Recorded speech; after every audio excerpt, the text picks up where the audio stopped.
Chapter 1. A new beginning. As Max transitioned into young adulthood, he felt an overwhelming desire for independence. After years of living in his family's home, he longed for a place to call his own, a sanctuary where he could build his future.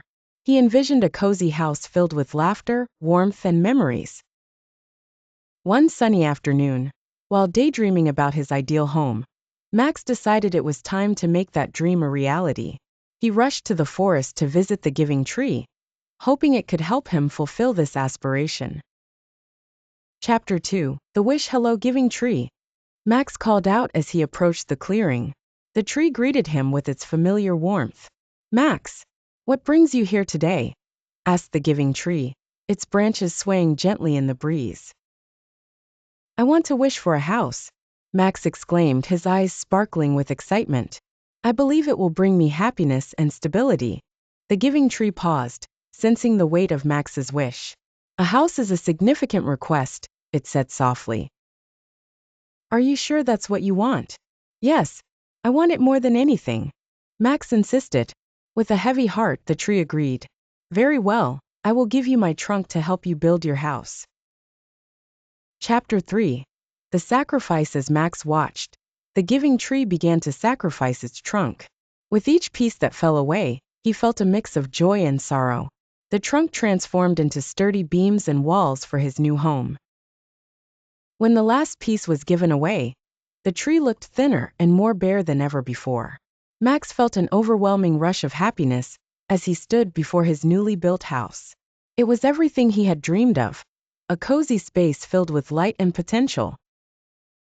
He celebrated with friends, inviting them over for parties and gatherings in his new home. Chapter 4. The Joy of Independence. In the weeks that followed, Max reveled in his independence.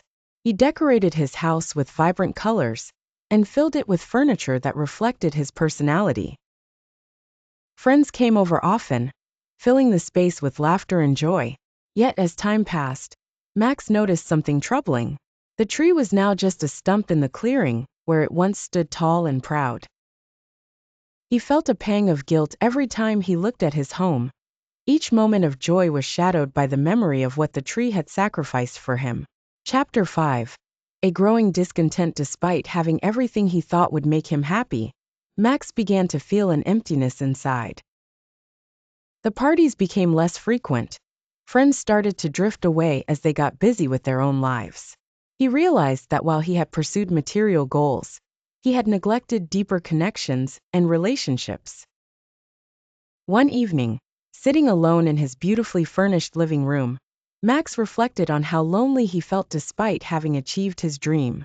"Is this what happiness is?" he wondered aloud. Chapter 6. A visit to the stump. Determined to understand his feelings better, Max returned to the forest one last time.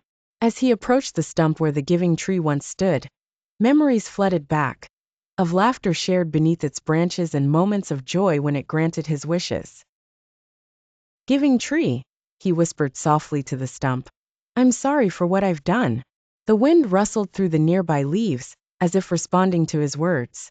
"Max," a gentle voice seemed to echo from within the stump, "happiness cannot be built from material things alone." Chapter 7. Understanding true happiness. Max sat down beside the stump, feeling tears welling up in his eyes.